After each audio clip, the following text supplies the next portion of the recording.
University is hosting events this week focused on stopping human trafficking with a number of area partners. So joining us to tell us more about how you can get involved and really just the reality of this, we have Rachel Verais. Thanks so much for being here this morning. Thank you for having me. So we're just talking before the segment began about how prevalent is this issue here in West Michigan? Right.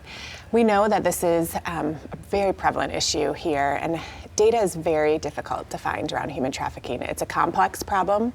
It's both labor and sexual exploitation, and so we were able, in a couple creative different ways, to look at the prevalence through online analysis with personal ads a couple years ago, and estimated about 1,000 new victims a year are exploited through commercial sex in our area. And then on the other side, we've studied the economy of demand with Calvin University in partnership with them, looking at illicit massage bodywork businesses here in our local community. And we estimate that there's a $6 million economy of demand. Wow. I just feel like people don't realize, unless they're on the front lines working this or researching it, the reality of it. Right. And that's part of the problem. Mm-hmm. Right. It's a dark underground movement, right? We say often it's hidden in plain sight. Mm-hmm. So we see signs of it, but also it's very much behind the scenes. Yeah. So the event's going on this week. Talk about how they can help maybe folks and maybe shed some light on some of the issues. Mm-hmm.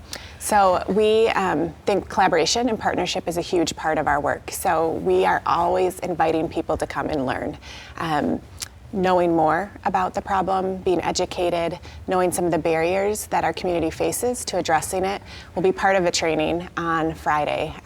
It is for social workers to get continuing education, but it's for the general public to learn the history of human trafficking. It has a very complex history, and then also look at how do we see signs of it in our community, how do we respond, how do we create a collective participation here? Because like you said, it changes. And I think so often people hear human trafficking and they have this idea of what it looks like, but it's different now. Right, it is. And, there's myths about how it happens. And so we want to dispel those myths and really give people an understanding of a very complex problem that has 25 typologies, according to the National Human Trafficking Hotline. So it's in different industries through labor and in commercial sexual exploitation. And for parents, what a great opportunity to take advantage of having those tools to help. And a conversation with your kids or right. That kind of thing. Yep, it's important for us to talk about it.